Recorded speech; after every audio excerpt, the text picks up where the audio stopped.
as the dust settles in Rivers State after the local government elections. The state and Nigeria await the return to office of the state governor, Siminalayi Fubara.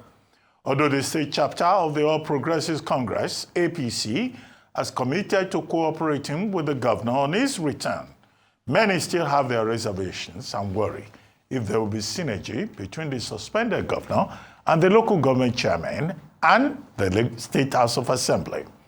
Joining us now on this show to discuss the prospects of the resumption of the governor and the electoral reforms to ensure credible polls ahead of 2027 is Obong Victor Attah, former governor of Akwa Ibom State. He will also discuss the state of the nation with ballooning debts and whether we need to borrow to build infrastructure. Good to have you on the program, sir. Thank you very much. Great pleasure to be here. Thank you. Good morning. Thank you. Let's start with Nigeria first. Yes. Before we talk about your upcoming birthday on November 20, 2025. Congratulations ahead of that. But sir, let's start with Rivers. Yes. What do you even think of the whole scenario about having a state of emergency, having a sole administrator in Rivers State, and then the whole politics that we have seen in that particular state about control, seemingly, allegedly, purportedly, as many have argued, residing in the hand of one man who says he's a friend of the president, and so you have issues with party politics. And beyond that, the last time we were trying to have a conversation with you, the question I asked you about your assessment of the Tinubu administration. How do you assess this administration so far, broadly? Ruben, I don't like to make statements. I like to give illustrations. So let me start by asking a rhetorical question. What is a governor? And who is the governor expected to serve? So a governor is an elected person, expected to serve the people who elected him.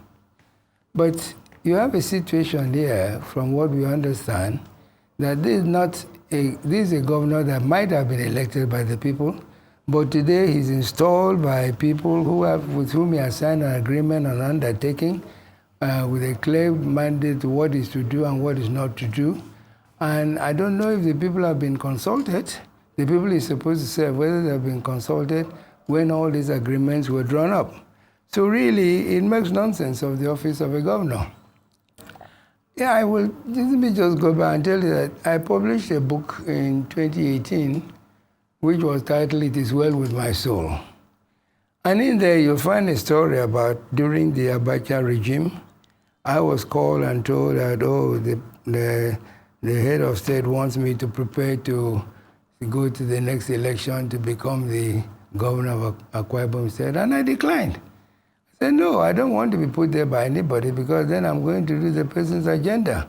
I'm not going to do what the people want me to do or what I think I should do for the people. And so the whole issue in Rivers, it doesn't make me comfortable at all. And as was said by one of the previous attorney generals of the Federation, if there is a state of emergency in the country, would the president remove himself from office?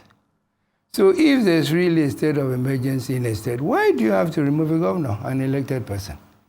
And by very nature of the very intent of an emergency rule is it's supposed to be temporary and interim in nature. But we've seen permanent things being done by the interim administrator. By the time you appoint somebody permanent secretary, he's not going to leave office until he retires. That's a very permanent thing to do. Then you conduct local government election. I really don't think that we are working to the Constitution of Nigeria. And yet, this Constitution is very faulty. I keep going back to the fact that this Constitution is not given to us by Nigerians. So we really have to look at this country very carefully and decide where we want to be. Do we want to continue like this, where it is a matter of if this as the president, if that as the president, if the other as the president? Or do we want to have a system? Or do we have a constitution? Everybody will obey the constitution and act according to principles so that you know if this, then that, if that, then the other. I don't know. Well, sir, you dealt with a particular River State. What of the general? Namely, President Bola Ahmed Tinubu's performance. Do you think he's providing leadership, or you think that there are things he's not getting right? I don't like to talk about persons or criticize them or whatever, but because you want to talk about President Ahmed Tinubu, everybody says, oh, he was right to remove subsidy, but it was wrong the way he did it. But nobody has said what would have been the correct way. Everybody says it's wrong to do this, but not. What we're saying is that there shouldn't have been a constitution that made it possible for anybody to act so unilaterally. None. And we didn't have such a constitution. No, he didn't act unilaterally. He acted on the basis of the Petroleum Industry Act. Okay. It's the Petroleum Industry Act that says first subsidy must go. So that's what the president did. So it wasn't unilateral. What did he do wrong? They say there's a method, but nobody has come up with a better method. So you see, all these things, we find excuses for all these things to happen. But to be honest with you, there's hardship. Nobody denies that. There's suffering. Nobody denies that. But what's the alternative? To be honest with you, he has stabilized the Naira, even though it is at an exchange rate that I would never have dreamt of. But the Naira has been stable and improving in value. And the subsidy scam has been taken away and so on.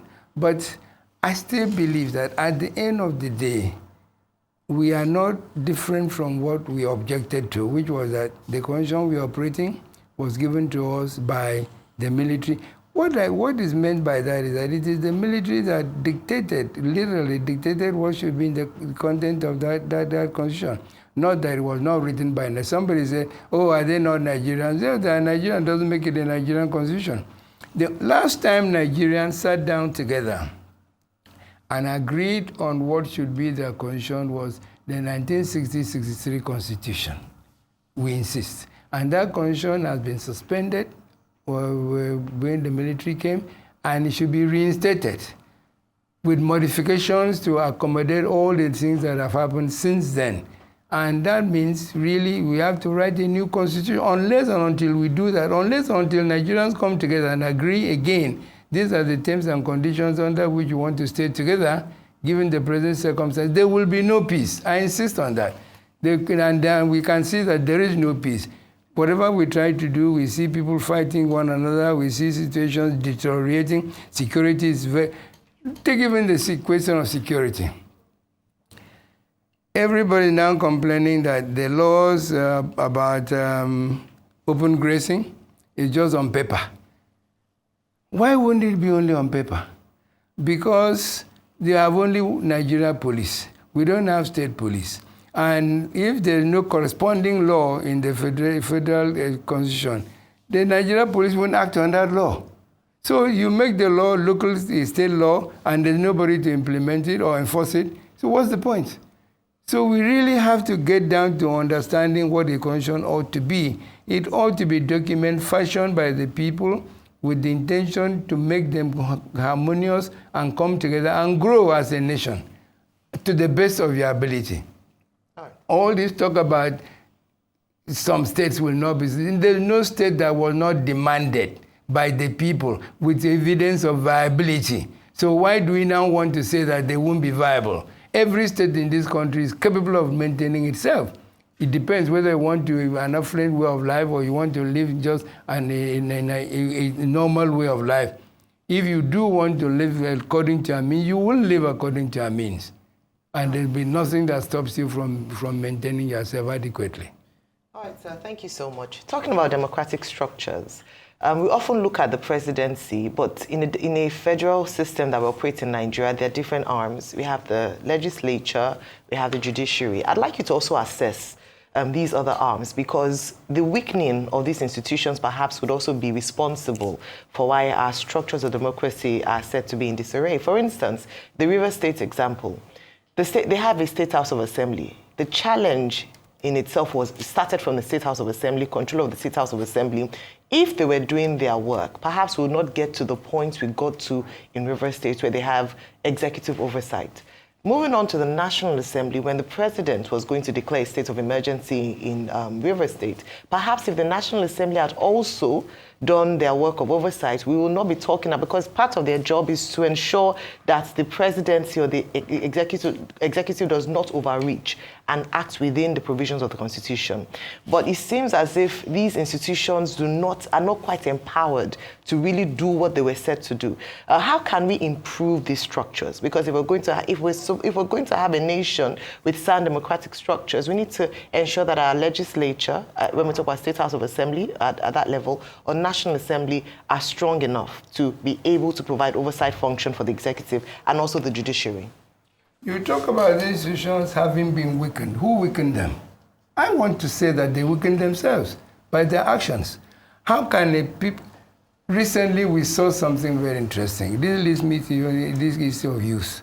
A very youthful past governor ordering the House of Assembly to sit down, sit down, sit down. This man that's the governor is my boy, and you are his boy. You must act as boy to have, for goodness sake. And we say that that's democracy. We say that some people can exercise oversight function. Who put them in that position? Did any of them get up and say, no, I was elected by my people to represent my people? Because of the method by which they came into that assembly. That is it. And even, look at even this question of the judiciary.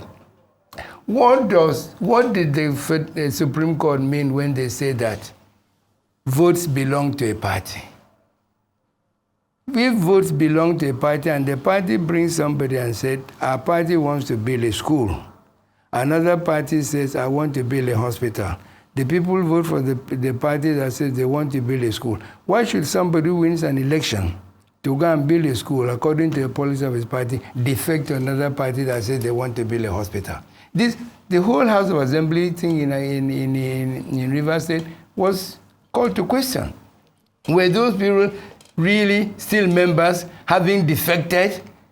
If we have an unstable party situation, we will have an unstable polity, and we are going to end up with an unstable nation. So this defection thing is the first thing, is an abomination that should be immediately stopped. And people want to excuse, oh, it didn't happen now, it even happened in the time of Azikiwe and Awolowo, but that's not true. I know the story of what happened in the West in that First Republic.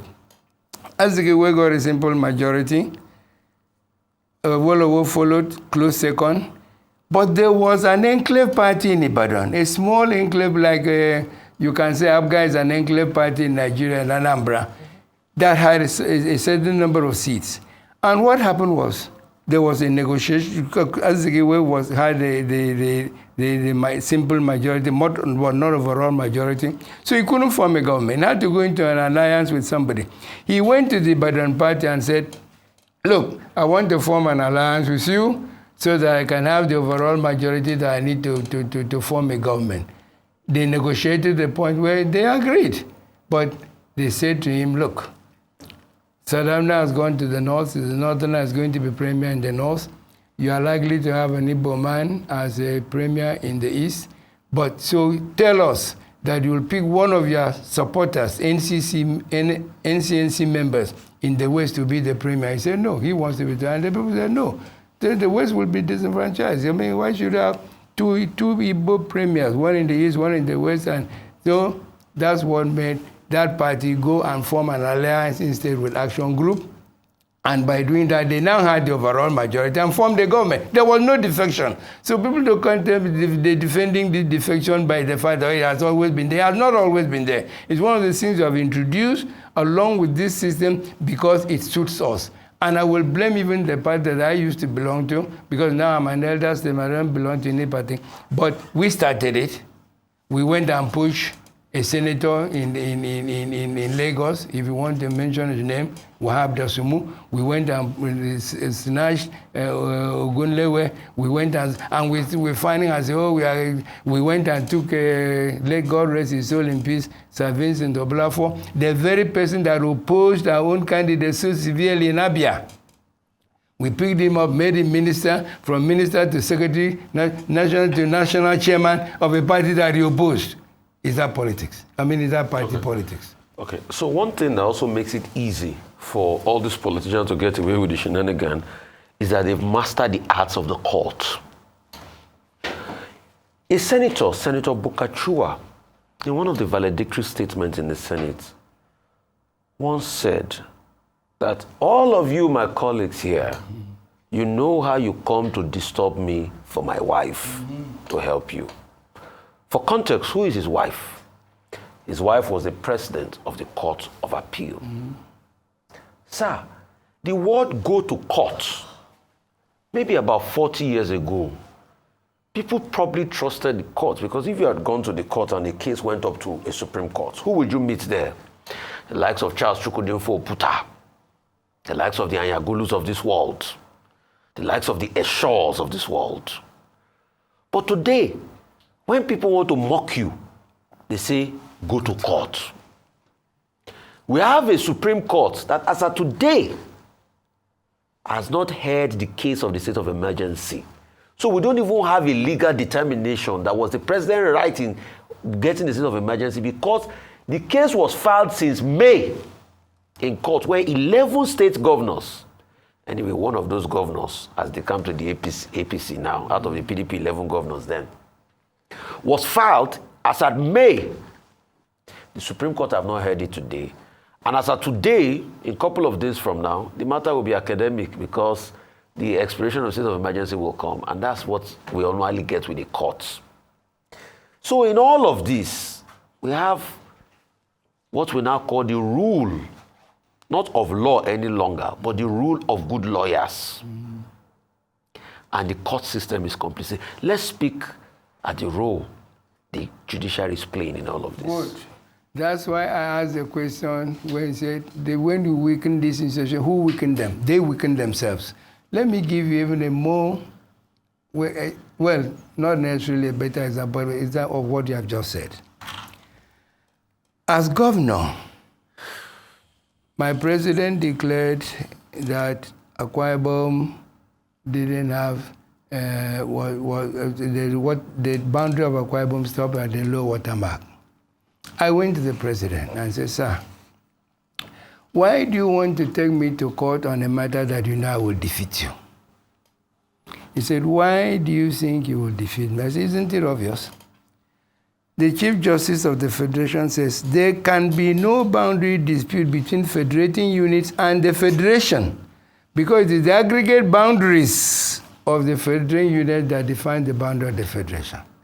So if my state boundary is at the low water mark, you are saying that Nigeria boundary is at the low water mark, because you have to take my boundary as part of the boundary of Nigeria. Yet Nigeria's boundary is out there at the economic zone. So my boundary must be out there at the economic zone.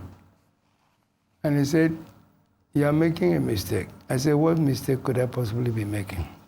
I said, because you believe that the Nigerian court is a court of justice and equity. I was taken aback. So what else can it be? Say, no, it's a court of law, and I will defeat you on point of law. You were here when the Supreme Court, speaking from 3 different sides of his mouth, decided that a state can end at the low water mark and the country can end at... That's how they weaken themselves. It is the institution that mostly have weakened themselves. We talk about go to INEC, go to any of them. If they stand firm and say, no, this is what is right, this is what, and that the other is wrong, it would not happen. Because even on that matter as well, there was even the issue of this faulty constitution that we're still talking about. It says, Nigeria shall consist of 36 states and a federal capital territory, and anything that is not part of this is not part of Nigeria. And yet we're ready to say that there's a body of water that's not part of the institution. Because you see, you don't have institution that have the strength to be able to stand firm in this country. It is the same leaders that connive. I mean, we now, there was once a former chief judge in this country that was seen at a party organized by a governor, a former chief justice of this country. Who took him there? Let me tell you that Caribe White honorably wrote a minority report and said, this is not right in law, and he stated his point of view. So there are people that are prepared to stand up. It's the others that weaken themselves. So we people are really, either because of hunger or whatever, or promote, for whatever reason. Not real? Hunger is real if you make it become your God. Otherwise, you should be satisfied and content with what you have. But when you are not content with what you have, you want to get favor from the government. And so then you go to the government and say, I will do anything you want me to do, just do this for me. And the government takes advantage of you.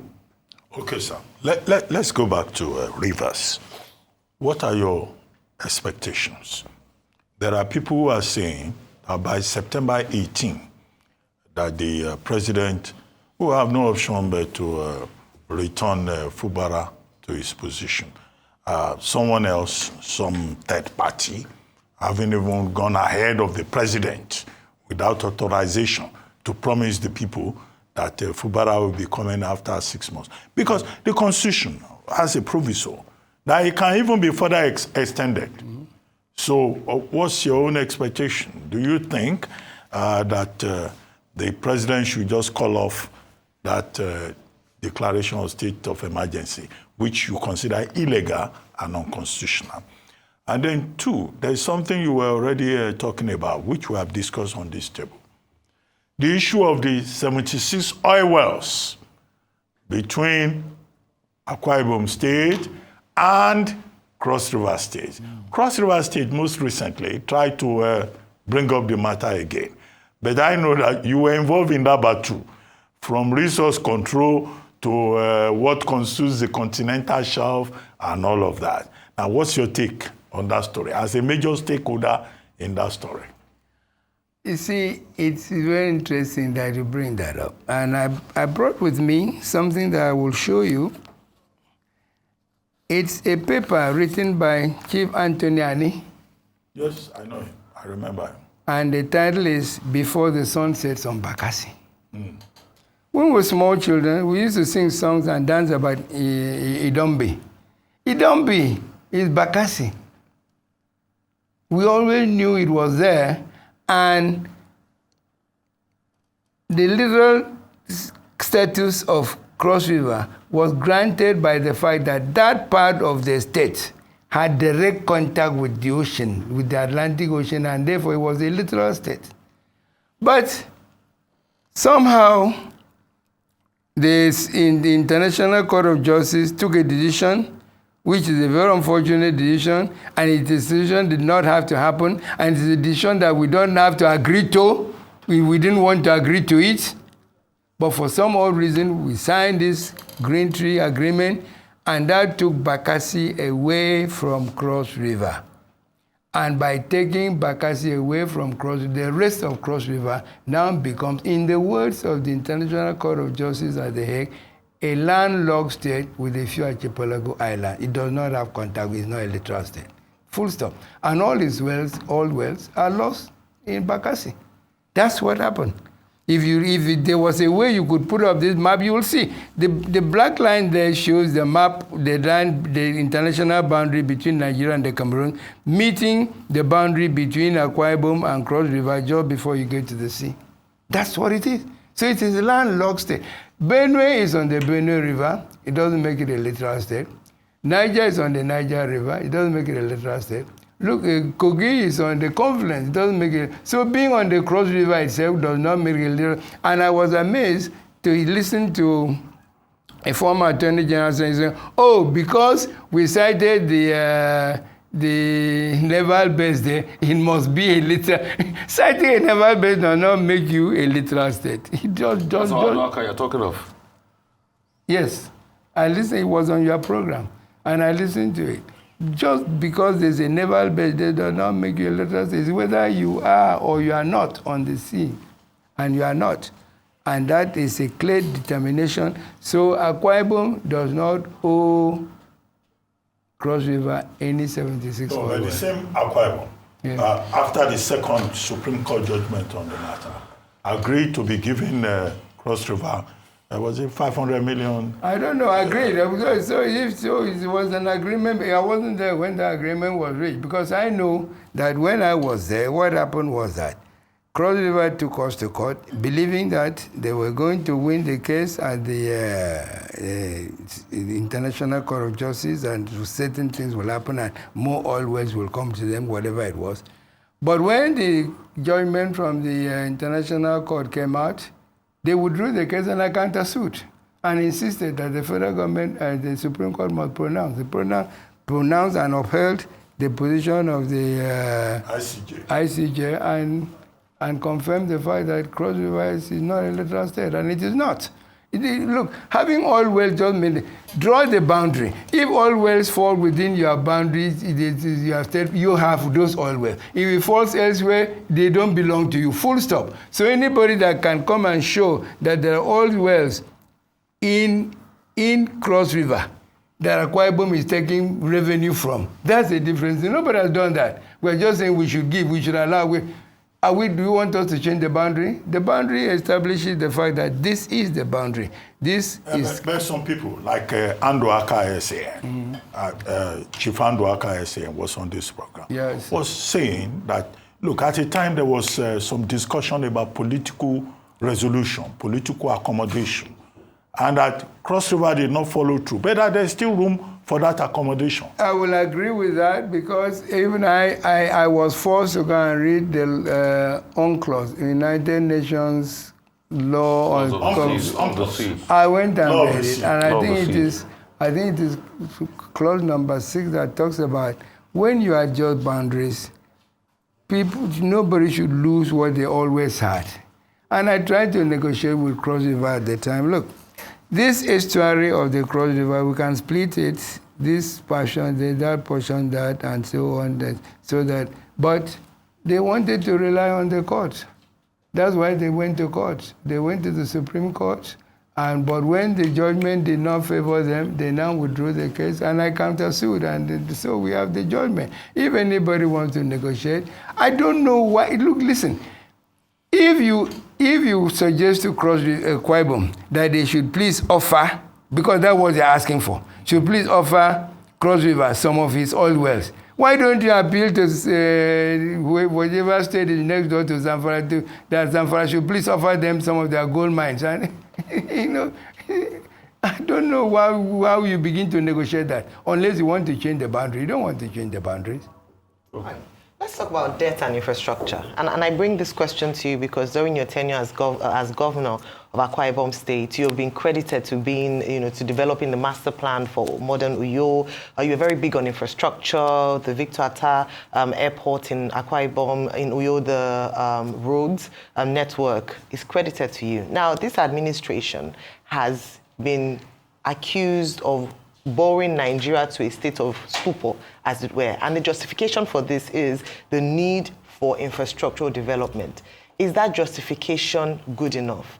During your time when you were able to, even though it's a state comparison, but at least, there must be lessons to be learned. During your time, even the records in terms of your borrowing is not factually out there, but you were able to do significant work in Akwa Ibom without plunging the state into debt beyond what's globally acceptable. What are some of the things that this administration should be looking at in reducing their debt burden while still embarking on their infrastructure development program? Well, all I can tell you is that everybody is not Victor Attah. And everybody hasn't got the same kind of vision. You see, when I decided to buy shares in Econet, there were people that abused me and abused me thoroughly. I borrowed every last red cent that I invested in Econet because much earlier in my life, I sent my daughter to study in England. AT&T came out, was a startup thing, and I knew, and I bought shares in British Telecom. And I saw how it jumped. And I knew that any startup technology like that, the shares just skyrocketed in no time at all. So I borrowed money and bought those shares.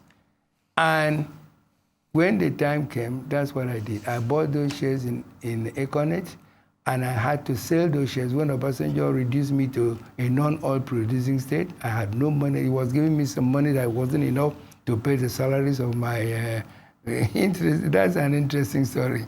It wasn't enough to pay the salary of my civil servant. I sold those shares, and that's how I kept the state going. That's how I built the airport. That's how I built the power plants. So you can look at opportunities. I invited people to come in and partner with us on the seaport, which unfortunately subsequent governments have not been able. Let me put it that way, because the need is there So nobody can say they don't see the need to, but they just have not been able to address their mind to. So by the time, this time, we would have had a seaport. By this time, we would have had that science park. By this time, we should have 24-hour power in Akwa Ibom. Those were things that I saw in things that will bring about development. Babio that took over had all the resources to be able to do it. Absolutely, but they bought planes. They bought a private plane and bought a big international airport stadium there. That's it. And except that the stadium is doing well. Ibom is doing well. Yes, so. Yes, of course, Ibom is doing well because I can establish an airport. You cannot land in the air. You have to land somewhere. I saw that coming. So I built that. But why not the seaport? I don't know. Why the stadium? Why not? Why not the site? There was an interesting interview. Please come and get it. I want to suggest. Get a copy of my biography. You will see there an interview by Washington Post. They asked me that question. Why did you think of a science park in a village? They call Uyo a rural village like Uyo. I said, because you see, the future belongs to those who can see possibilities before they become commonplace. Okay. And I made a statement in there without knowing what the future would bring. I said, my successor is likely to come and build a stadium. So why do I want to build a stadium? Let me do something that generates the money to do it to build a stadium. And my successor came and built a stadium. Very interesting. But it is there, and I've reproduced that interview by Washington Post in my biography, which you will see. Well, what we have seen with Akwa Ibom State is that each governor comes, he adds to what the other did. I mean, the International Stadium in Uyo today is one of two recognized, FIFA-recognized international stadiums in Nigeria. But there are other possibilities. But thank you, sir, for joining us on this show.